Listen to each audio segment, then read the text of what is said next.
Good evening from Swansea wrestling fans. I'm your host, Ben Allison, and you are listening to Wrestling Republic's daily broadcast, your one-stop shop for pro wrestling insight, news, and reviews on a daily basis. Now, last night was Monday Night Raw, and it was the first Monday Night Raw of this entire, since we revamped our reviewing system, that it scored a 4 or above, because Kobe Galanzowski rated last night's episode of Raw 4 out of 5, which is a very much high praise for a weekly show, because as you guys know, we rate all our shows on the same scale. So we certainly do have a lot to get into today and a lot of good stuff to get into today. So joining me first to talk about everything, the co-host of the show, Clark Taylor. How are you, Clark? I'm doing well. Happy to be back again. It was a nice day off yesterday and a 4-0 on Raw. That's wild. 3-hour Raw. Kobe go, Kobe go. Yes. I mean, big show. A lot of stuff went down. You know, big city. It's in Georgia. It's in Atlanta. They pulled a 4-0. We saw it. Shout out to Kobe as well, right? Because he had like 3 power cuts last night. So he was having like do the review what's Raw and then try and get it up on the site like during all power cuts. And in the end, he had to email it to me for me to post it. But he managed to get the review done. And it was certainly a good episode of Raw. But also, we have Dryzzy joining us. How are you today, Dryzzy? I'm good. Back on my show, the A show. Did it feel like a go-home show last night? This was it was a 3-hour Raw that did not feel like a 3-hour Raw. It felt like we're on the road. It felt like SummerSlam was Sunday. Well, Saturday now. But it really felt like an epic, impactful, like everything hit. Everything. I'm excited about it. I 100% agree. You know, every segment told the story that it needed to tell. And that's really all you can, ask for from a wrestling show.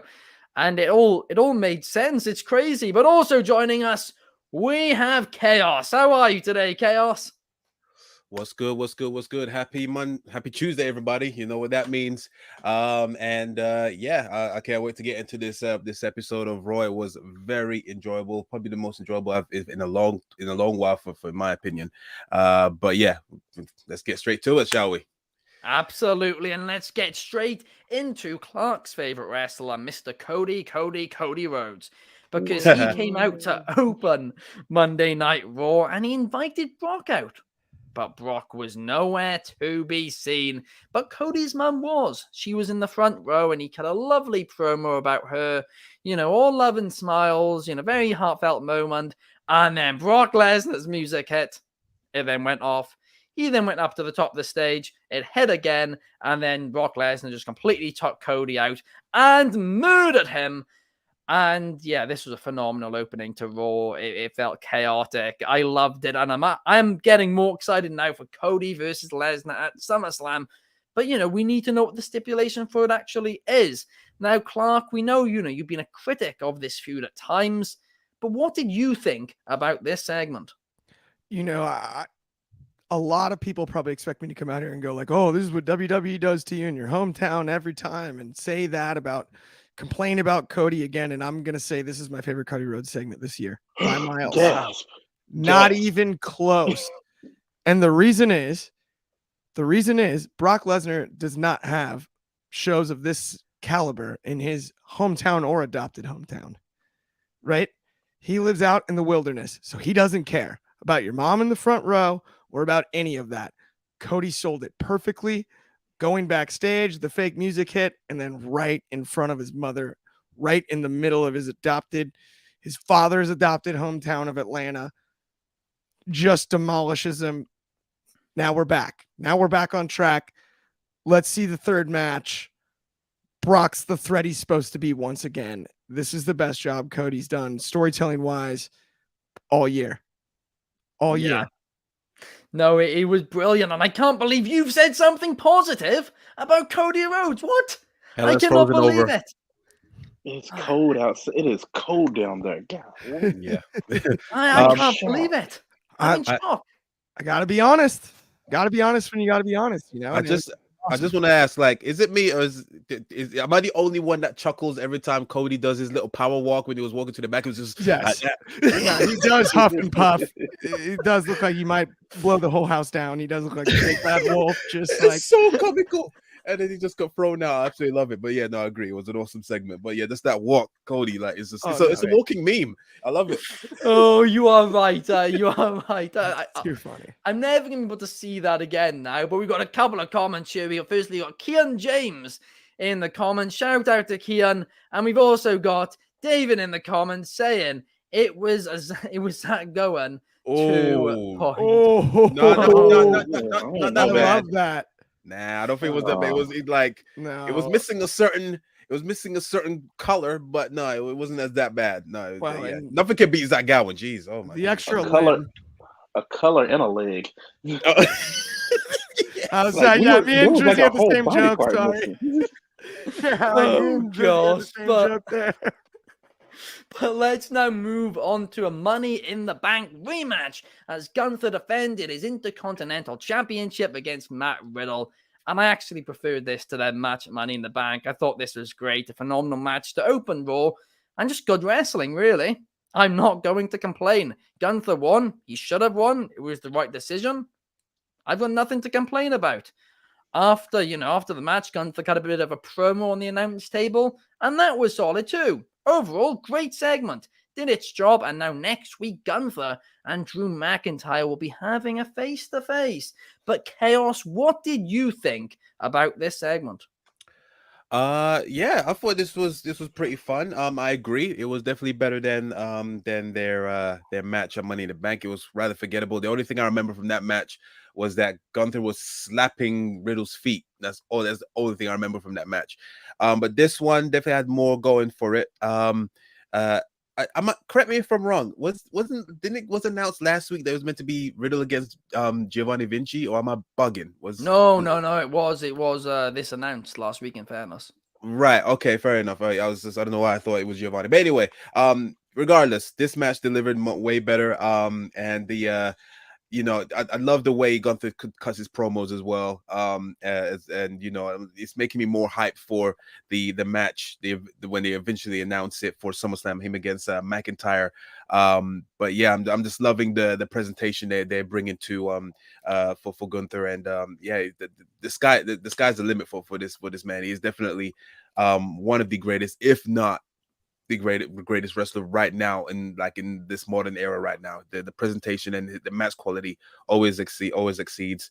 So yeah, I mean, yeah, like I said, all I can say, the best part about it was that it's better than Money in the Bank, because initially I was not really looking forward to this match, but yeah, it just sucked me in, and then yeah, this made me enjoy it from beginning to end. Love the finish as well. So yeah. No, it was a very, very fun match, and let's hope that I don't miss Drew McIntyre when he returns again next week, Chaos, because we all know at Money in the Bank, I went for a toilet break and he returned, and I can't believe it. But yeah, it was a great segment, and we'll get more into Gunther versus McIntyre next week, because I'm sure that is going to be interesting. But now let's move on and let's talk about a different championship. Let's talk about the Women's Tag Team Championships, as they changed hands last night. Liv Morgan and Raquel Rodriguez lost their titles to Sonya Deville and Chelsea Green. And this was pretty much because Rhea Ripley injured Raquel Rodriguez's knee earlier in the show. And then this led to Sonya and Chelsea getting the victory. It wasn't a short match. He did go a little bit of time, and Liv Morgan put in a great performance. But Raquel did, not much in it, because she was selling the injury, and she sold the injury very well. But yeah, the titles changed hands once again, and I wasn't really a fan of this, because I just don't like titles switching hands tons. But at the end of the day, they have built up Sonya Deville and Chelsea Green very well lately. They have done. We know that Gauntlet match, they did great in that, and they really have locked, despite the fact they've challenged for the they've challenged more for the Women's Tag Team Championships this year than Roman Reigns has actually defended his championship.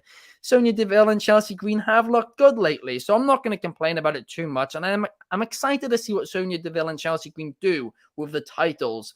but just please have them hold the titles for quite a while now, because we don't need to see this, going back, the titles going back and forth, back and forth. But yeah, it was a good match, but let's just hope it's a long title reign now. But Dryzzy, what did you think about this tag match? So this was probably the low point of the show, and even for it to be the low point of the show, it was still a really good match, a really good story told from the moment Rhea Ripley and Raquel have their face off to the end where Sonya and Chelsea actually win the belts. I did not expect Sonya and Chelsea to win the belts here. I think you saved that for a bigger stage, but the way the crowd was, I can look the other way. I can look the other way this one time. The story. I am not the biggest fan of Raquel in wrestling, but she did her job and she did it well. She was still an imposing presence for what she could do. Liv has been tremendous. Sonya and Chelsea have jailed up. I see a lot on Facebook, Twitter, Instagram, even TikTok. Everybody's like, where did this Sonya Deville Chelsea Green push come from? And this has been happening for a while. Since Chelsea Green came back, this has been building. They even have a video package together.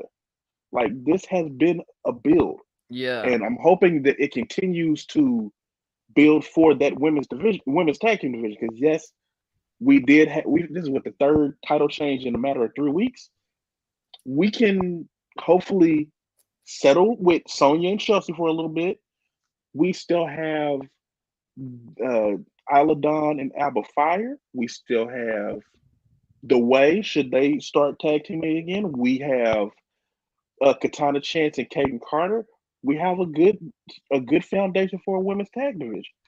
Let's start venturing that and get away from these one and done tag teams, or tag teams where the partner unfortunately turns on Liv Morgan, because that's normally the trend in the women's tag division. Let's just build on this. Yeah. Again, great match. Great story. Let's It's true. They have been building them now for a while, and they've been telling a good story. But, those TikToks, well, the parody TikToks thing they did a couple of weeks ago, I love those, where there was just TikToks of Chelsea Green, just getting completely, upset and frustrated. Basically being Karen, right? That was gold. I loved it, and I hope they do more of that type of stuff. And I think they could bring a lot of entertainment to these tag team championships, and I'm excited to see that. But let's just hope, they get the TV time right, and it's not just a bunch of rematches, and just stuff makes sense. Chaos, I'll pass this to you. Do you think it's going to be Liv Morgan versus Rhea Ripley at SummerSlam, or do you reckon it will be Raquel? Yeah, I don't think it could go either way. It's I think that somehow still gonna still do Raquel, maybe, and then do Liv, trying to obviously fight for Raquel on a random episode of Raw, and then so I think Raquel's gonna be away for a while. Liv is gonna be facing Rhea. She gets decimated by Rhea, and then somehow they're gonna do the Raquel thing. I don't think they're gonna do like a squash that they did with Natalya at SummerSlam. But yeah, I think they are trying to build Raquel as being her biggest challenge so far. So I think Rhea and against Rhea against Raquel is definitely the way to go. She's more believable than Liv. I'm sorry, Liv, but and I know everyone was not really feeling Raquel and Rhea, because Rhea needs a bigger match in SummerSlam. But like I said, I think I said it before that if the card is good enough, like with other matches, they can bypass this and give this match to Rhea. It doesn't have to be against a Charlotte Flair or whatever. This will be just as good. It can just be underneath, and who knows, she might do well in given the platform. But yeah, I feel like Raquel's gonna be away for a couple weeks. And then, or maybe next week. There's only a couple of weeks. Yeah, there's only a couple of weeks until SummerSlam. That's the only issue. Yeah. So I think they're gonna rush it. Probably. Yeah, you're right. Maybe she might be away for a week and then announce it for SummerSlam. So yeah, that's what I think. I actually think there's more of a story told with Liv and Rhea, because Rhea actually turned on Liv. That's true. To join Judgment Day. So That's forgotten though. They're not even mentioning that. So it's like that's an afterthought. You know what I mean? It's like if it they is, really but wanted to actually build it, they would come off that. They would have actually said something. But so far, not yet. I don't think so. So I I don't see know. what you mean, though. They No. can still, the commentary like, well, when Rhea Ripley Yeah. joined the Judgment Day, it was turning on Liv, and I mean, in the way the show ended, I- there's an argument for both. I think the best way you could pull it off if you did want to go that route is to have Rhea call it out and be that big of a Yeah. heel, like the "I turned on you, you loser," right? Yeah.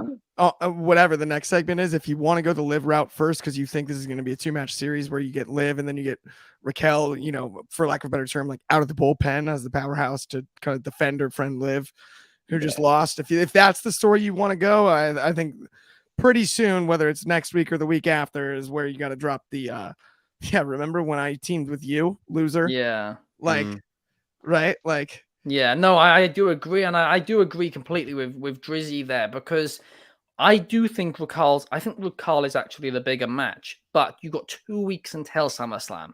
The storyline is Raquel's knee's injured. Liv went after Rhea, last night on Raw in the main event, which we'll get into later on.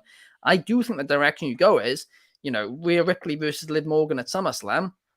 Then at the next pay-per-view, Payback, then do Rhea versus Raquel and a bigger match. Have Liv kind of be, I don't want to say the stepping stone for Raquel, but that's kind of the way which I do it. And I think Liv's actually probably the bigger name too, so it's certainly not going to hurt anybody. And yeah, I wouldn't have Liv squashed, but yeah, I'd have Rhea comfortably beat Liv, and then Raquel is the big match in a month or so.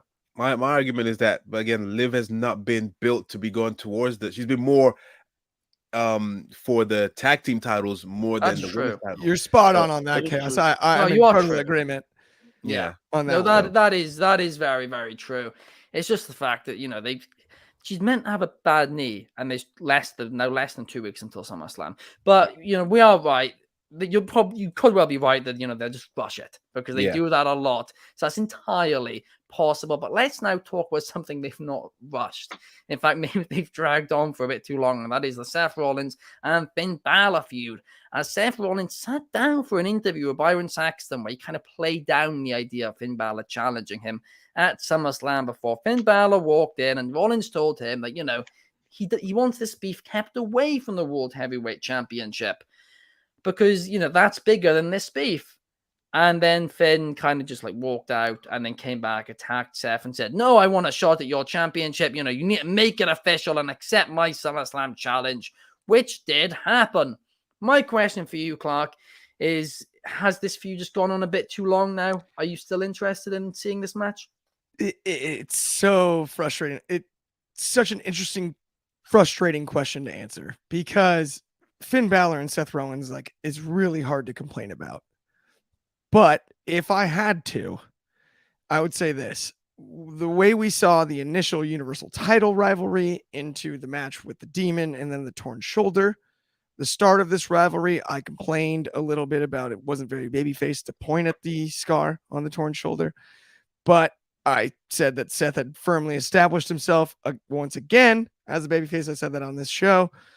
I think last night he did the same thing with apologizing to the crew and all of, this beef is bigger than that. I wish they would have saved the third act of this for a time in the future when we see Seth as the heel, because that's the story that really should be told based off of the first. We had this second match. And so has it gone on too long? I think that's subjective, right? I think this current part of it has gone on too long, but you could have stretched it in a weird way longer and told a more effective story. And that's the only thing I'm frustrated about. They're both so talented. I was entertained by the segment. Yeah. I still do want to see the match. I'm still a big fan of both Finn Balor and Seth Rollins, but there was a way to do this where it makes way more sense for Finn to get his redemption than this, because it's so telegraphed that Seth's got to win this one. No, that is true. I do agree with you. And yeah, it is hard to complain about such, two great athletes, competing like that. But I'm just not a fan personally of, rematches happening when Yeah. it's, when there's not a stipulation added or something like that. Like we just saw it and you lost. I mean, yeah, you could blame it on Damian Priest, but yeah, what were you gonna say, Kels? No, I was gonna throw a question to you guys. I was just wondering, what do you think they might rerun what they did with the Shield members when it was Seth against Roman, and then Seth won, and then Dean Ambrose cashed in? Do you feel like Finn might win this one, and then Damian Priest cashes in on Finn at SummerSlam? Oh, I mean, I think that I'm going I to be don't hate honest, that. Chaos. That would be very, very good, and it's Give similar them to what I kind of pitched what could happen at Money in the Bank. But that would be very fun, and I would like to see it. Whether or not I actually think it'll happen, I I'm think, not yeah, sure. I think it would be. I could only fathom it if Seth Rollins needs time off television. Otherwise, what are you doing? Seth is the hottest, I would argue, of almost anyone on Raw. Mm. Yeah, and then right now. And then Totally. obviously they could easily do a triple threat Payback, because I think Payback's the one afterwards, isn't it? So it'd be Yes. Damian, Yes. Finn, and Seth could do a triple threat afterwards. That's one way to get a good main event, It logically makes sense. Yeah. No, Does. yeah. It makes sense, 100%. But No, do it truly does, and it would be very fun to happen. And I said this on the show actually last week. Dirty Dom tonight on NXT has a chance for the North American Championship. Well, by the end of SummerSlam, all 3 out of the 4 members in Judgment Day could hold gold. Mm. And one of those might not be Finn Balor. And then that could, how he's kicked out and all of that stuff. There's a lot of ways you can go, and there's a lot of fun that could be had with it. But let's now move on to another match, which was a lot of fun. And that was the Viking rules match. As honestly, well, I say this every week, you need to have, fun feuds in the mid card. And this is absolutely what this Alpha Academy feud has been with the Viking Raiders. It's just been a lot of fun, and this was just the highlight of it all. It was just absolute madness, but also just great wrestling. I was entertained from the first minute of it. The Viking Raiders got the win, and I have no issue with that as well, because I mean they've taken mostly losses lately, so I'm not gonna be over here complaining about that. But yeah, I really enjoyed this, and this actually might have been my favorite part of the show. But what did you think about it, Chaos? Wow. Where the hell did this match come from? So the reason I say that is because I think it's because I've been burned out from during the Vince McMahon era. When it comes to these matches on free television, they're usually they're usually terrible. Like, Miracle on 34th Street fights or Symphony of Destruction. Those type of matches, these kind of things usually do not do well. But yeah, not saying that he didn't have his little fingerprints on this, but this one I love the aesthetic. The little the boat, the end of the boat was and it was smoke and all that kind of stuff. There was a lot of fun segments, way better than I expected. I think it definitely helps the fact of who is in the match. I don't think it would have been good if Elias was in it. Sorry, Elias, but yeah, this was good. Maxine did her thing. Love the table spot with Valhalla. That was crazy. Otis is hella over with the Atlanta crowd. My goodness. Yeah, he put his work in, and Chad being Chad Gable, it was awesome. Good win for the Viking Raiders. I mean, it's about time they actually got a decent win in their own themed in their own theme match. Yeah, I feel like if it was back 2 years ago, they probably would have lost in some ridiculousness. But yeah, no, it's good. They finally got a worthy W in this. And yeah, I surprisingly enjoyed this from beginning to end. Maxine has quite a lot of potential. I'm not saying that she's going to be the next Sasha Banks or anything like that, but yeah, she's quite entertaining, and yeah, this whole team is just gelled so much better than I thought. So yeah, you're right. This mid cards do need fun feuds, and this was way more fun than anticipated. So yeah, great match from beginning to end, 100%. Yeah, it absolutely was very fun. And Maxine, she's fitted in that group shockingly very, very well. And 100%. she's super over. And we got a comment here from David who's saying that, Chad gets a lot of, deserved praise, but he also wants to give Otis his flowers because he's very entertaining. And I completely agree with you there. But now let's move on to talk about Shinsuke Nakamura facing off against Big Bronson Reed. That's his new nickname. And that links into a comment by Kian James here who's saying, what do you think about these new nicknames for the wrestlers? And I'm okay about them as long as they don't become actually part of, their actual name. Now, last night, this was shown in the graphic for him, but then it wasn't when he was announced. And they weren't always calling him, Big Bronson Reed every time they referenced him. If they were, then yeah, that's when it's a bit too much for me. But just the odd thing I don't mind. But yeah, this match was a very fun match. And then Ciampa took out Bronson Reed, which actually, meant there was a DQ and Shinsuke Nakamura lost the match. Shinsuke was not happy with Ciampa. He went nuts. Now, one thing which was quite noticeable about this is just Miz was not involved. And Miz, which we'll talk about in just a little bit, his segment. I honestly, I thought after last week that they were building towards, Ciampa and Gargano against Miz and Bronson Reed, but I'm guessing not. So I don't really know what's going on there. But Dryzzy, what about you? What do you think about this match? I'm kind of afraid for Bronson Reed because normally when they start playing with your name, it's kind of like they don't know what to do. And I think that he's put in solid work lately. I don't understand why they're kind of going through with all this. It's like they're getting start and stop with him again. Like they started and stopped with Bobby and him. They started and stopping with him and Miz as a partnership. Now they're doing it with him and Ricochet and him and Nakamura. I'm not sure 100% what this was supposed to accomplish, but it was a good match because Bronson Reed, solid worker, Shinsuke Nakamura, amazing in the ring. They have chemistry. I was enjoying it until Ciampa got into it.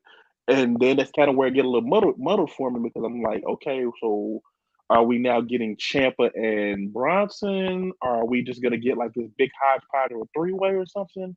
I don't know if this is in a way to start creating more challenges for the IC title because we're gonna start needing those soon. There's a lot more questions than answers in this match. Yeah. Though I do see that Bronson is kind of in danger in my eyes. I don't know if he is or if this is something he came up with. I'm just hoping that they get it straightened out soon and that it doesn't lead to a repackage of any sort because I think Bronson Reed in his current state is fine, perfect enough to start challenging for belts or going into other storylines. Same for Nakamura. He's been the top. I don't want to call him the jobber, but he's been the top guy that the big stars can beat, along with Finn. And I don't know if it's just another way to get Ciampa into some stuff. Yeah. It's so many questions. I just don't know where to go with him. Yeah, I mean, do you think it's a mistake if they move on from the Miz stuff? And, do you think perhaps Miz and Bronson versus DIY is a missed opportunity? I do, but I feel like they can also use this Shinsuke thing to factor into that as well. Like I said, I don't. It's like there's so many more questions that go along with this and as a whole, and the only person that even knows the answers to them is Triple H since he's the one booking this stuff. Yeah. It's like we don't know where any of this is going. Like everything else, you see you can see up the street where it's going, but this one is just kind of I don't know. But because the wrestling's been so good, clearly everybody has direction. Let's ride and see where it goes. Yeah. That's a great point, and that's a great way of looking at it because, yeah, like you said, the wrestling's been great. And let's hope there is a plan because, hey, if there's a plan, then we cannot complain about this. And, unpredictability is a great part of wrestling. So who am I to complain about it if they do pull it off? And hopefully they will. But now let's talk about something which they actually, I think, have pulled off so far, and that is the Shayna Baszler and Ronda Rousey feud, it was very out of nowhere, but I've enjoyed it so far, and I enjoyed this too. Shayna Baszler squashed Nikki Cross very, very quickly before Ronda Rousey was in the stands, and she actually cut a quite a solid promo, I thought. I thought it was one of the best promos she's done in WWE. And she challenged Shayna to a match at SummerSlam. That was quite predictable, but yeah, I'm all for this, and I enjoyed it. Now, Clark, I know you followed both these women throughout their entire, MMA careers and all of that. What did you think about this segment last night? I was super entertained by it, and I thought Ronda did an awesome job on the mic, and so did Shayna, but I'm still confused. It's heel on heel. I don't get it. Shayna turned on Ronda. Now Ronda's up in the suite like she's the bad guy, and talking about which direction is harder and all of that. I understand now we're leaning into, but to have Shayna turn babyface, squash people still on television, and then also be looking up at Ronda like she's the bad guy. I don't know. It's the waters are muddier on who's good and who's bad on this one than I think we even realize. Like Ronda defending herself up in the skybox, yes, that's very heelish. But Shayna turning on her friend, right? It's almost more MMA than it is wrestling, which I find fascinating. Right? It's like, it's like Dillashaw Garbrandt. It's like you left my camp, so now I'm mad at you, but you're kind of both wrong because you were friends before. And like, I don't know where we go. The weirdest thing is, though, it's so non-traditional for wrestling, but I do really enjoy it. I just don't know how they pay it off and then go their separate ways afterwards. But I'm here for it, and I'm here for the match at SummerSlam, no doubt. That'll be as physical of a women's match we've ever seen. And submission-wise, if you're a fan of like Zack Sabre Jr. or catch wrestling or any kind of submission grappling, watch that one and enjoy. They're gonna do a loser leaves WWE stipulation. I guarantee it. This is the only way to write off Ronda. That'd be interesting. I don't know if they want to do that permanently, though. And I don't know if Ronda wants to do that permanently either. Yeah. I mean, we've seen it with Lesnar over and over and over again. People, they put stuff into these dirt sheets and all of that. They leak stuff. Brock's done it multiple times just to get, higher offers. Say they're leaving. Getting higher offers on the table. It's a trick which Brock Lesnar's done for years, and it's proven. And I actually thought when you were starting talking about that, clock, that you were like proper complaining about it. But no, you're right. It's almost perfect between the two because it's very MMA like, and obviously it's two MMA wrestlers. So it is fantastic. I mean, I'll tell you why. Why Shayna's the face. Shayna's the face because nobody likes Ronda. Yeah, in wrestling. Bingo.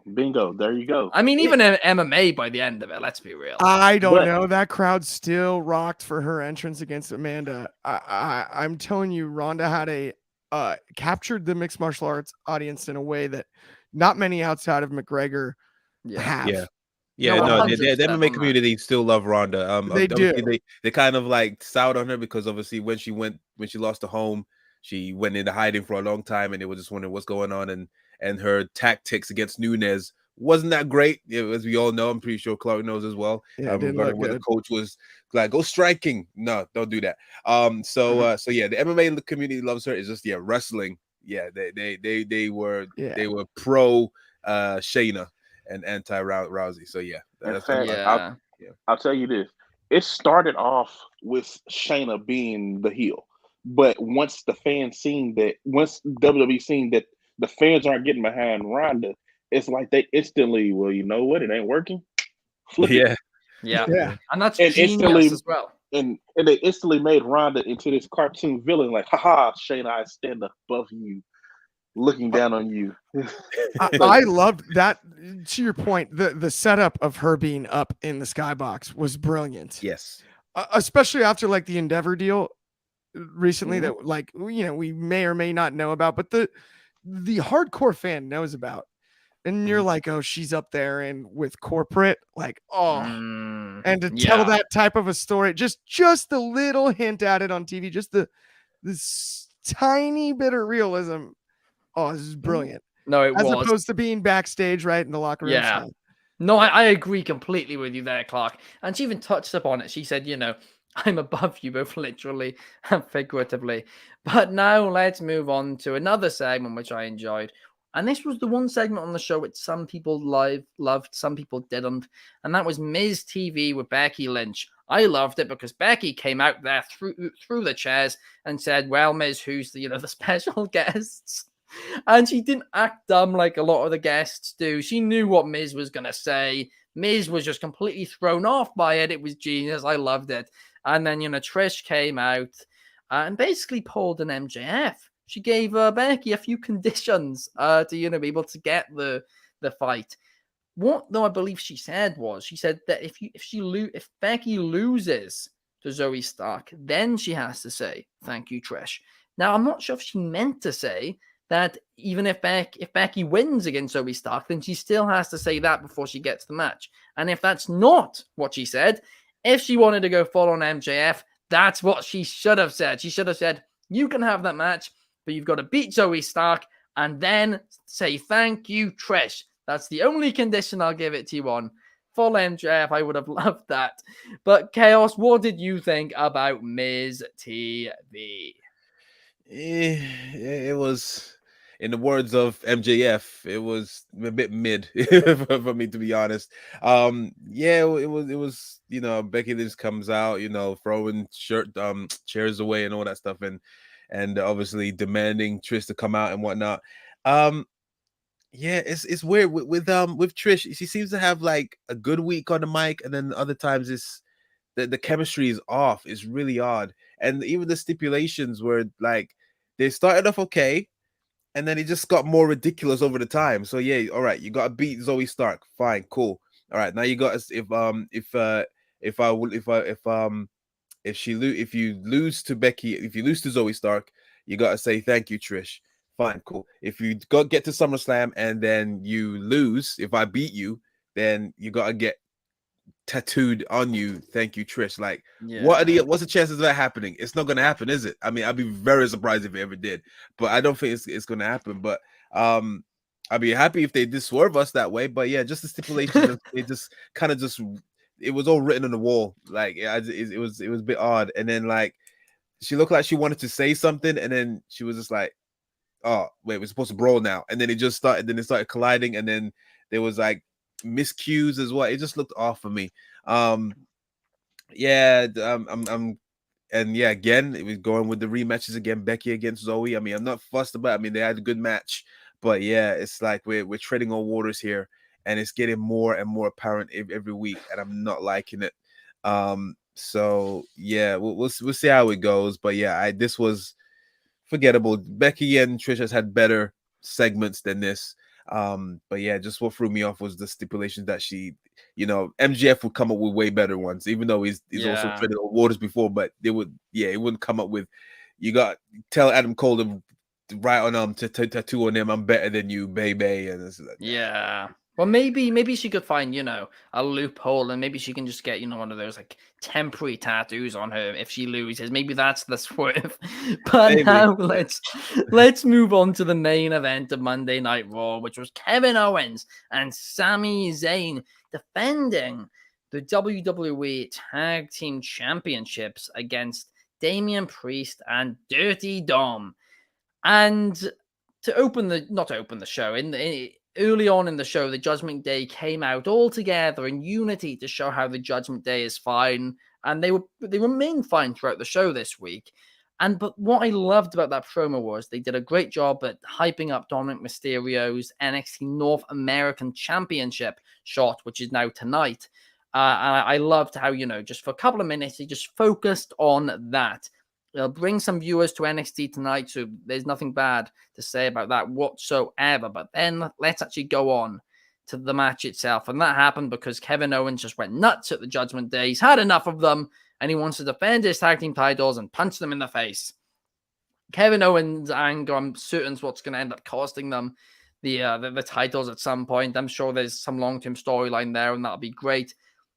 But yeah, the match itself, Seth took out Finn Balor as the match started, and they brawled into the back. And then it was just a very, very fun main event. It was fun from start to finish. Owens and Zayn obviously got the win. There's no surprise there, but it was just a very fun main event very fun TV main event. So there's nothing to complain about for me. It's just what's the direction for Kevin Owens and Sami Zayn moving forward. That's the one thing we don't really know. But Dryzzy, what did you think about the main event of Raw? I loved it. It had the hints of an Attitude Era go home tag match. You have like the tag team champs against the faction, and the tag team, they don't have enough numbers to go up against the faction. So this is where we get Seth taking out Finn. This is where you get Liv taking out Rhea. Dom, I have no complaints. He did his normal stuff, but he seemed to be a little bit more effective this time. Him and Priest work really well as a tag team, and I much more prefer Priest and Dom than Priest and Finn. Yeah. But I enjoyed the match. Just all the chaos that surrounded it. Judgment Day does chaos really well. They do it really well, and then you add Sami Zayn and Kevin Owens, who do just about everything very well. It was a great way to end the match. It really made you feel like the pay-per-view is Sunday and this weekend and not in 2 weeks. Yeah.